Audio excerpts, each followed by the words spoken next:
something? Yeah, I know we did it. Finally. It's always late. Why are they always late? Why are they whispering? Why does she always look confused? Oh my god. Because I am confused. I don't know what's happening. Hello. See if this works. Go ahead. Hello, everyone. Hello. Welcome to our live. It's not showing up on YouTube. There it is. It's okay. It's having all sorts of technical problems this morning. Happens every Thursday, but whatever. It's pretty normal, I think. Yes. How's everybody doing? Okay, so I think, where should we start? We have a few things to go over, right? Yep. Do we want to talk about the other... Don't look at my notes. You got your own. Should we talk about the other account? Yes. Okay. We talked the other week, I think it was, about how we wanted to start another account that was going to be basically me talking to you guys about fashion, all sorts of different things about fashion, a place for me to drop like inspiration images, just like things that I always kind of wanted to share here, but never seems like the right thing to do. And we're hoping to do, weekly lives on there? We haven't figured out the timeline, but weekly to bi-weekly lives where I'll talk about fashion stuff. Anyways, we have finally picked a new name for that. So if you're not following it and you want to follow it, it is called Hemline. Applause, please. Yes. I think it's a good name. It sounds a little like hemlock, which is hem cool. underscore line. Yes, hem underscore line. And the H-E-M. The reason I came up with it. Underscore L-I-N-E. Yes, is because I'm short. And I have to hem lots of my clothes. Sure. So thought that was appropriate as well.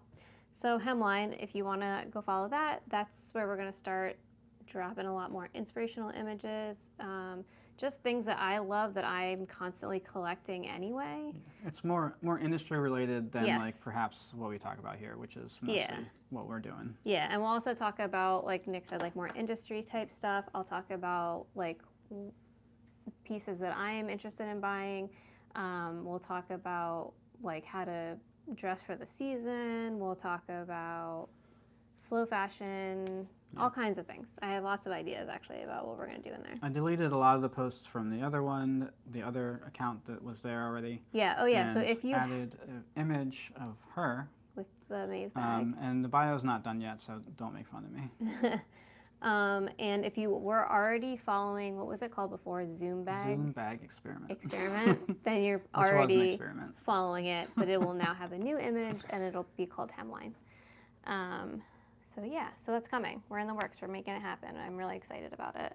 I think it'll be a really fun conversation and a really fun place to just share stuff. So yeah, your first one will kind of be a conversation about why you're passionate about these things. Yep.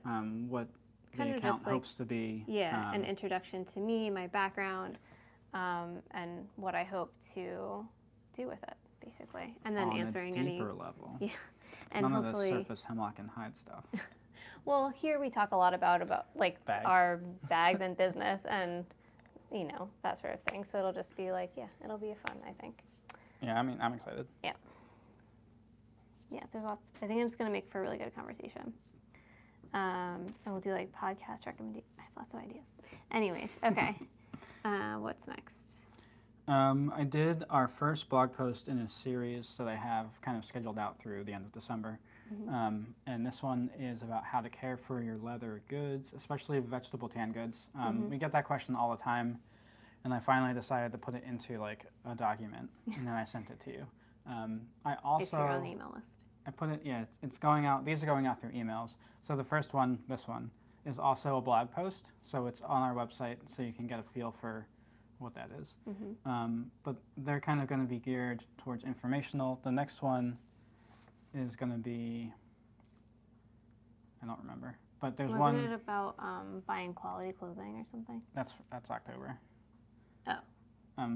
One of them is about like the different types and kinds of leather. One of them is like a deep dive into vegetable tanning as like a process.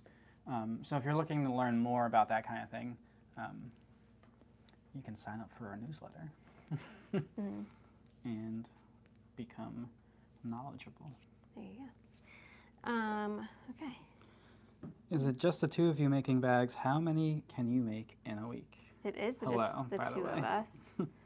Yes. Yeah, it is just the two of us making bags. Nick pretty much cuts everything out, preps stuff for me, so he'll like burnish and paint certain edges that can't be burnished and painted after the bag is assembled. He'll do other little things like certain riveting things. They're very riveting. He'll rivet some little things and stuff like that.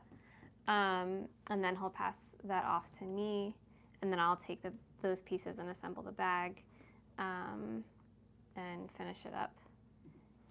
But Nick also runs our Instagram account, our website, does all our photography. Why are you getting quiet? Email, I don't know. I'm not trying to be louder. quiet.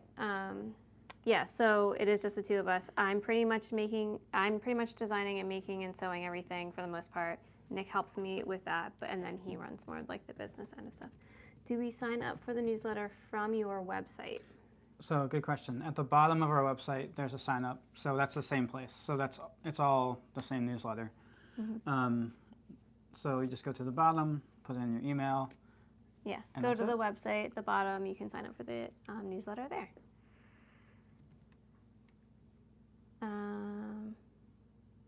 Yeah. Oh, what was the question? How many can we make in a week? Yeah, I said like 10 is like maxed out, probably. Yep. 10 is me probably someone unless it's like mind. Betty's or even Oh yeah, I could definitely do 10 Betty's. Charlotte's. Yeah. But like it's bags, like an average. Yeah, I'd say between like. You're welcome. Bayberry Classic Stitches. I like that name. That's good. Yeah, 10 would be me losing my mind for like most bags. Yes. I'd say normally it's around 5-ish. 5 is like very comfortable. Yeah. 5 is me not losing my mind.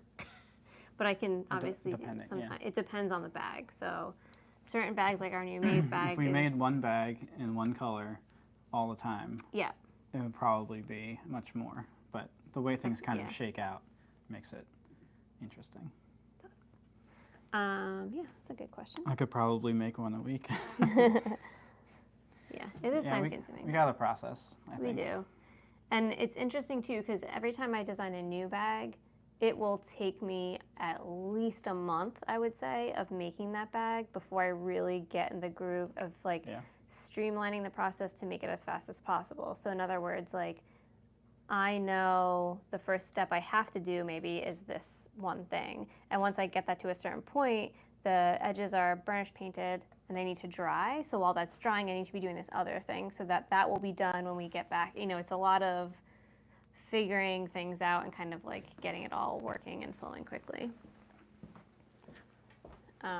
Like the new Mav bags have been an interesting process to figure out of like how to make it faster. I have a leather tip also. Oh yeah. For like the first time. What brand of edge paint do you use?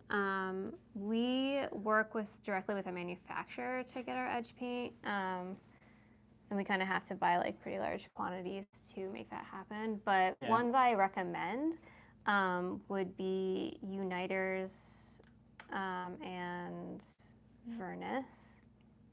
Is that what they have it called still? Did they From Rocky Mountain. No, it's still. Okay, yeah. So Rocky Mountain, if you go to their website, they sell some edge paints that are pretty good. Yeah, I think depends on kind of the look you're going for. There's people that leave their edges raw. There's people that do like a beeswax and burnish. There's people that do dyed edges. Or painted. Obviously like painted. Yeah. There's lots of options there. It's all just about how you want it to look. How you apply paint can change your edge. Yeah. It's very true. It's a whole thing. It is a whole thing. But those are some I'd recommend. Do you always edge paint, or are there some things that you leave unfinished? Actually, that's a good segue into what I was going to say. That is a good segue. So the quick answer to that is, for the most part, we paint everything. There are very small areas that we don't paint just because you can't get in there to burnish and paint them. So like I'm talking about like the inside of this like oval here. Mm-hmm. But Nick figured out a new So, thing that we might be I don't trying. even, maybe I saw someone do this, but I don't really know. If you have like a soldering iron or like one of these portable ones, you Yeah, can this heat is it up. actually a stitch. And because that's raw, thread this is how burner. we do it, raw. But you can burnish that with like a fine tip little soldering iron. Yeah. And we probably still wouldn't paint it, but that would clean up the edge nicely. So Yep. that's your pro tip. That's like the only one I've ever given. Was Maeve selected from the polling? Yeah, I think Yep, it was. it was. Yeah. I don't know. Like, is someone suggested it somewhere in our? Yeah, it's kind of a blur. I'm pretty sure it was because we were like we asked for suggestions multiple times. There was like a live stream. There was people giving suggestions on multiple posts. Yeah. So someone suggested it. We went on vacation and wrote more names down. Yes, we did, and we like had a naming party. Let's see. Will you ever release your bag patterns for sale? So We have some on the website. yeah, Not a lot. Our main thing is we don't release any patterns that we currently make. So if we were to, drop a design that would be a potential design for a pattern, we haven't done it in a long time, and it's mainly because I'm really busy. To be practical and honest about the situation. Yeah. It's like we don't have like the time to do that. Like always gets pushed because it's like not as important as making your bags, right? Right. So we need to like buckle down, get a couple out because we haven't released any in like A while. 365 days probably. At least. At least. So Yes, we need to make that happen. But there are some on the website. One actually is a bag that we currently make. yeah. We're not going to do that. We're not going to do more of those. Right. But our Greta is one of the bags on there that you can download the pattern for. Good morning. Are any bags ready to ship? So no, we have like I think it's about 7 weeks on the website now as a lead time Yeah. for production. I know you see bags behind you, but this is like do we our have collection. any pre-loved? Oh, there could be in our pre-love section. So Yeah. That would be so. Okay, you guys see a lot of bags back here, so obviously it makes sense that you would think there'd be stuff to ship. Our plan. So this wall we have had since almost the day we moved in here, but we had like no bags on it because we didn't make the time to fill it up. It's very difficult for us to make back inventory again because it's just the two of us. But we made it a point this year that we wanted to try to make, and it's going to be a long process, but every bag in every color that we offer so that we can have them on the wall behind us so that when we do this sort of thing, we can take them off and talk to you about them.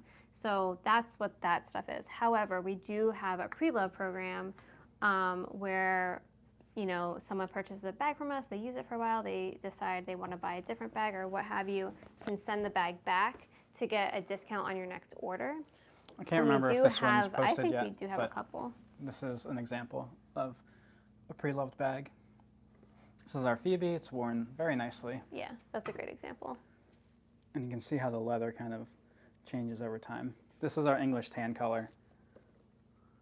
But yeah, I think we might have like two more, but I can't remember. I don't remember what you.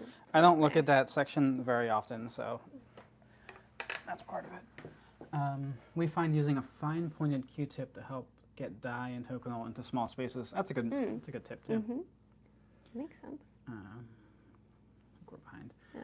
Sometimes I wrap a piece of canvas on a bone folder, slick even it. an awl Yeah. for super small spaces. Helps that. Sometimes hope that I helps use. somebody. I have like a bone folder that has like a rounded middle, and I'll use that to burnish with sometimes, especially like in something like that has like a hole.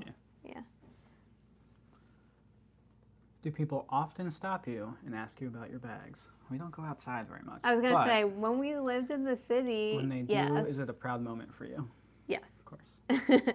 Yeah, or when, what I get a lot of sometimes is my friends sending me pictures, my friends who still live in the city, sending me pictures of other people wearing our bags, Yeah, that's cool. which is like kind of creepy, I'm sure, but like, to me it is really cool. Or even if they send me a text like, hey, I saw somebody wearing your bag today. Local lady gets arrested. Or snapping pictures of people with bags. So yeah, we, like Nick said, we don't really get out enough. No. Something we're working on. Who knows if that will get better. But yeah. Real quick, I do want to just say before we continue, this week is pre-order week for our Maeve bag, which is the bigger of the two bags. This is she. She comes with a crossbody strap. We did a photo shoot last weekend for it. Was that the weekend? Yes, because Wes was with us and he hated it. Yeah, so right now you can pre-order the regular size Maeve, which is like the bigger of the two, and just for comparison. For comparison, this is the MiniMav and this is the Maeve. You can purchase it in the burgundy right now. It's kind of kicking off our burgundy bash. I don't know. Burgundy drop. Burgundy. No, okay. I don't know. Burgundy. You can buy it in the burgundy right now. You can also buy it in the milled. And then next week we're going to be pre-ordering the MiniMav. Same situation. You can buy it in the burgundy. You can buy it in the milled. I'm actually working on the milled right now, so we can take some photos.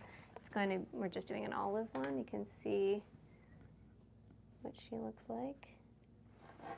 So this is the lid for it that I'm working on right now. But yeah, I just want to get that out of the way because I knew otherwise I'd probably forget. Do you say you made them when people tell me they like my bag? Wait. When people tell me they like a bag I made, I usually say thanks. Oh, no, I tell them. Yeah, you do. Yeah. And she hands out cards like a creep. No, I'm not a creep about it. No, you're not. I usually just say, thank you so much. I actually made it. And then it starts a conversation, which is usually really fun. And people are like, what? And it's exciting. So. Where did I saw? Did you miss something? Yeah, where'd it go? Where does the strap attach? Oh, it's inside. Yes, I meant to show them inside. Oh, there's the strap sitting in there. But there's 2 D-rings on the inside. You can see it can kind of pop it out. So there we go. Oh, sorry, YouTube.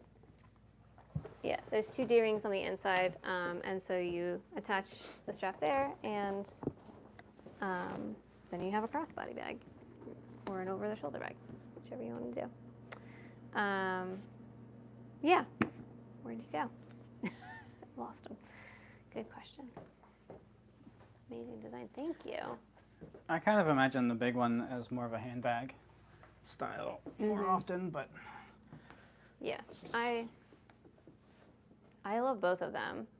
For some reason, I do gravitate towards the bigger one, but I honestly love both of them. I'm gonna have a hard time picking which one I want. Beautiful work. Hello from Mexico City. Did it just pause? That was weird. I don't know. Hello. Looks like it changed. A filter on there. That's weird. Didn't mean to.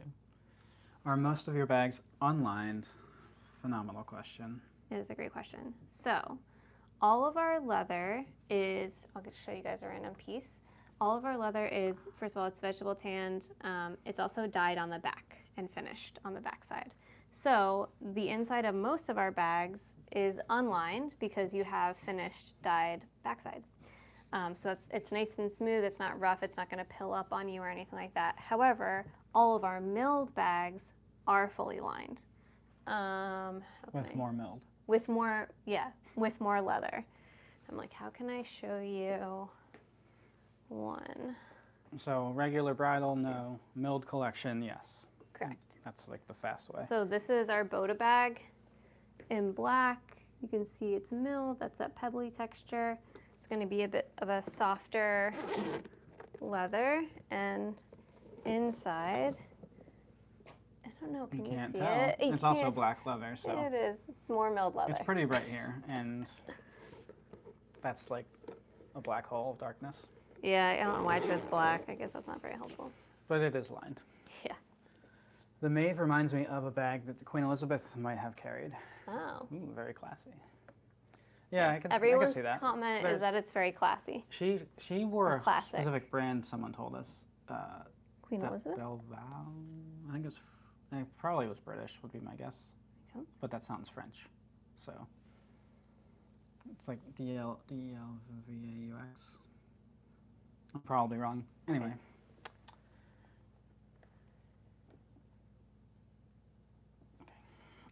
Okay. Having a hard time finding consistent suppliers for different colors. Do you have the same problem? We don't. No, We only use one yeah. leather, so. We get all of our leather from Wicked and Craig.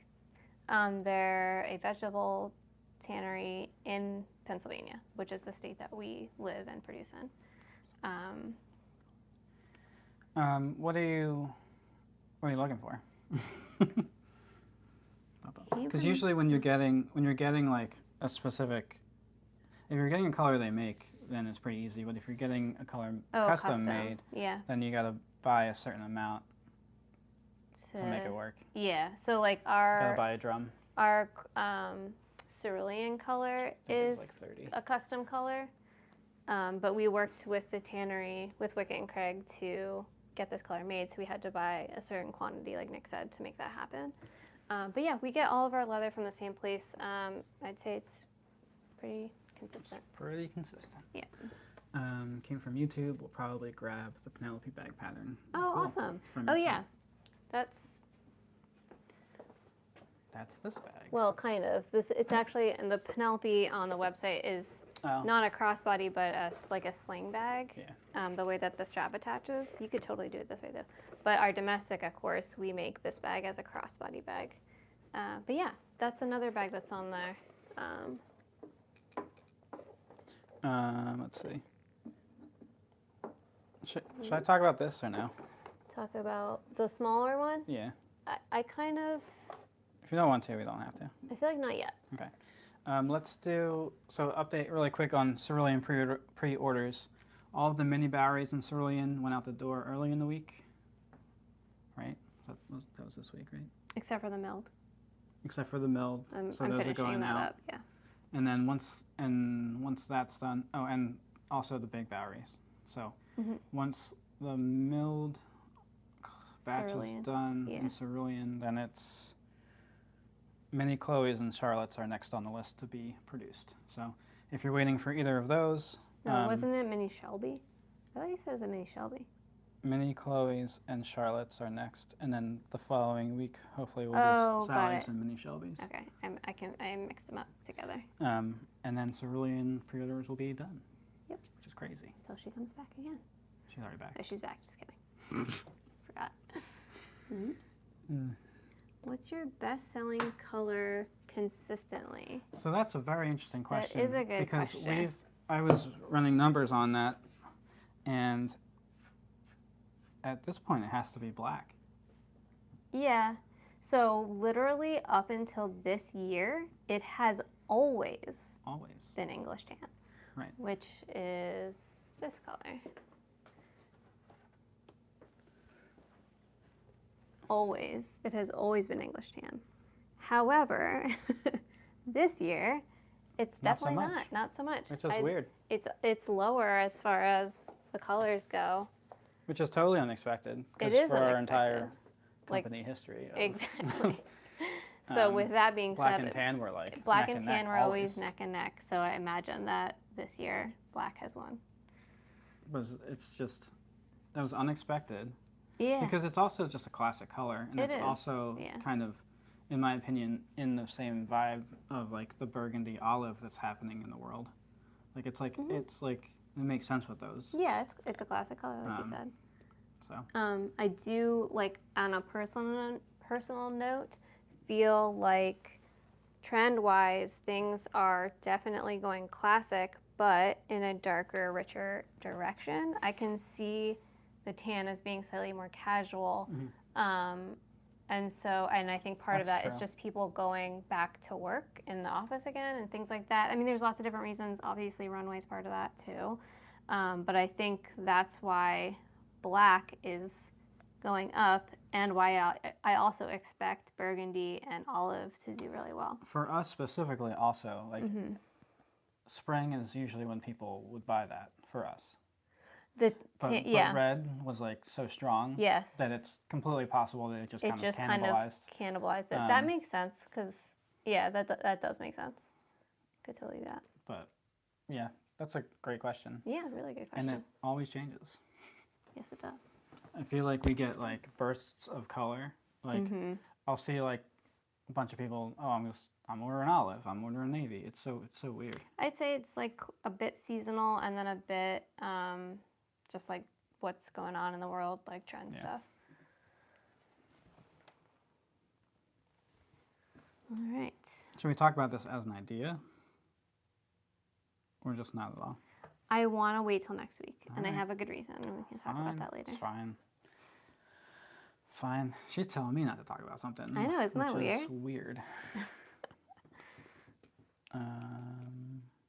Was there anything else? I think that's all I had written down, besides like Boda's back, Cerulean's back, English Tan Milled is back. Right. That's what's happening. You can buy the big Mave. Next week is MiniMav. Right. Hopefully doing some Then photo shoots Greta tomorrow. Boda, if I'm remembering correctly. The If you week need the after that. schedule, it's also on our blog post. Right. Yeah. I think that's everything. Where are we Time at? is it? 26 minutes. That's pretty good. Yeah. So if you have any final questions, we will take those. Yep. Otherwise, we're out of here. Yeah.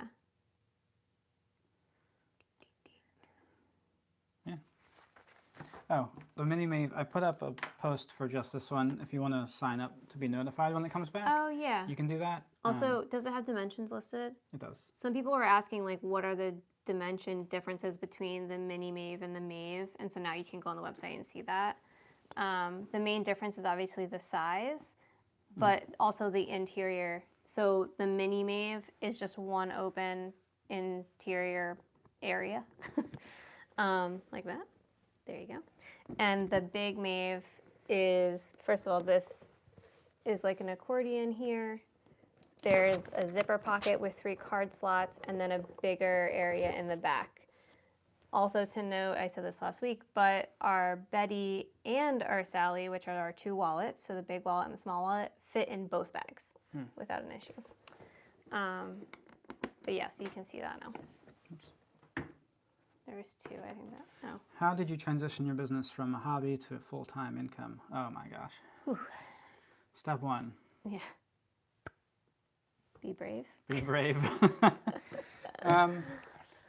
It kind of quickly, it happened over time, right? Everyone, I think, falsely assumes that, like, boom, you're like there. A lot of times, if you're starting a business, you have been in the industry for maybe a decade, and then you have ideas of what you want to see in it, and then you want to produce it yourself in some way. And that is kind of That's what happened. That's what happened. Yeah.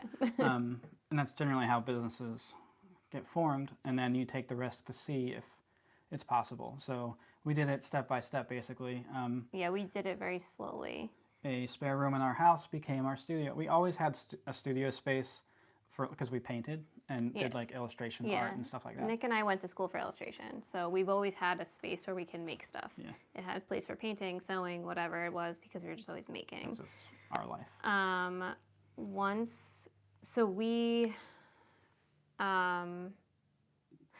we decided, like, hey, I feel like we can make a business out of this, we kind of like dedicated a certain space to it's now leather, like making bags. That's what it is. And we knew at that point it was going to be a side hustle. For us personally, we kind of were slowly doing less like art, 2D art, I guess. Yeah, yeah. And then this kind of popped up and like took its place. Right. In So a lot of ways. I worked in textiles for 10 years and specifically in fashion. And so a lot of my 2D art was really like dedicated towards that. So when I was home, I did still want to make stuff because that's just who I am. But the idea of doing something 3D and then doing anything in accessories, because I love accessories, I was like, yes, this is it. And so I worked my full-time job for at least a full year while we did Hemlock and Hide as a side hustle. Then when our son was born, I quit my full-time job to both stay home with him and to give Hemlock and Hide more of my attention. Although it sounds like... Would you recommend that to anyone else? You have to be brave and know yourself really well. I'm someone who I really appreciate my alone time. Not that I was super alone because I had a child on me all the time, but I knew that if I was at home making stuff, I would be happy. So you do have to know yourself, and yeah. So then we did that for how many years before you quit? 2021, so 18, 19, 20, 21, 3 years. Okay, so then 3 years later, Nick quit his full-time job. That was definitely a way riskier move. Big time. Because obviously... Health insurance. Yeah. We had our health insurance tied through 401k. his job. I mean, I had a 401k Quality of life. at my old job, but yeah, it was a bigger risk. Plus, when I quit, like, my original intent was like, I'm gonna stay home for a year, be home with Wes for a full year, and give Hemlock and Hyde and go. Luckily, Hemlock and Hyde did really well, so I could continue to stay home. But the idea was always that I was raising our child. So it happened in steps, and It did. we let the business tell us mostly what to do next. Yeah, there are some places where we've had to take risks. Yeah, but that's how it works. Yeah. That's the short version. That probably maybe is not helpful. short at I all. don't know. Yeah. I love watching your videos of you working. Very inspirational. Thanks. How difficult or not is it for you guys to keep all the shop stuff in your basement and not spread around the rest of the house? So because there's a staircase, I think it's pretty easy for us. Well, also, so there is hand stitching. Hand stitching is the only thing I would imagine upstairs. myself bringing upstairs. I don't even think you'd want to do that. I could maybe see it happening, but that's the only thing I would bring upstairs. Okay. Otherwise, like, I don't want to cut at like a different table than like my giant cutting table. We're set up pretty well down here. So like, Yeah. So when we started, we had a guest room on the same floor as our like Bedroom. our bedroom, and that's where we started. And then that quickly, we kind of Moved to outgrew the that basement, space, so we went to that basement That was in our old house. and that was much easier. You can leave a mess down here and come back to it. I'd say it's more difficult to make sure that your personal life isn't coming into the studio, especially having a kid who brings toys down here sometimes, like that. And like we have our laundry down here, and we have like our, tools like a saw and like hammers and stuff that you just have in a home down here. But this is very much like 90% Yeah. Hemlock and Hyde. Yep. We do hope to one day move out of the basement and have a studio fully outside of our home. Right. Which would obviously not have a washer and dryer in it, which would be fantastic. So yeah, it is. I'd say it's more difficult to keep personal stuff out of the basement than it is the studio going up into the... We also don't have like a lot of stuff generally, like upstairs. Like there's not a lot. Yeah, we are so, like, we try to keep it clean. Minimalists. So even though our downstairs looks a little it's crazy. not. Yeah, this is not crazy for a lot of people. Oh yeah, but this is like the absolute craziest we get is the basement. That's like where I am the messiest. Ups in our personal home, it is quite neat and organized. Yes. Yeah, not cluttered. So I wouldn't say for us that's a challenge. I think the challenge sometimes is like, oh, I'll just jump downstairs to do something real quick. Yeah. And that's more for her than I think it is for me. Yeah. Like, yeah. I mean, sometimes when you take Wes up for a bath, I'll come down here to like finish something that I was thinking about. Yeah. But not. We've done a pretty good job at separating. I think we've gotten better at it over the years. The hardest part, honestly, is just getting out of the house and like having. Just physically leaving their house. It's funny. You think you'd have all this like, oh, I can do whatever I want, but like. Just getting out to go on like a coffee date in the middle of the day happens like less than a handful of times. Yeah. But like we could. I think, and I'm the type of person that like, if I have anything on my plate that I know needs to get done, it needs to get done before I can enjoy doing anything else. And as a small business, there's never a time. Exactly. There's always work to be done, so it becomes very, difficult. No, someone just saying hello. Oh. But yeah, that's how it works. I think luckily for us, we've been pretty lucky, I feel like. Agreed. Okay. Do you still do one-on-one consultations via Zoom, etc.?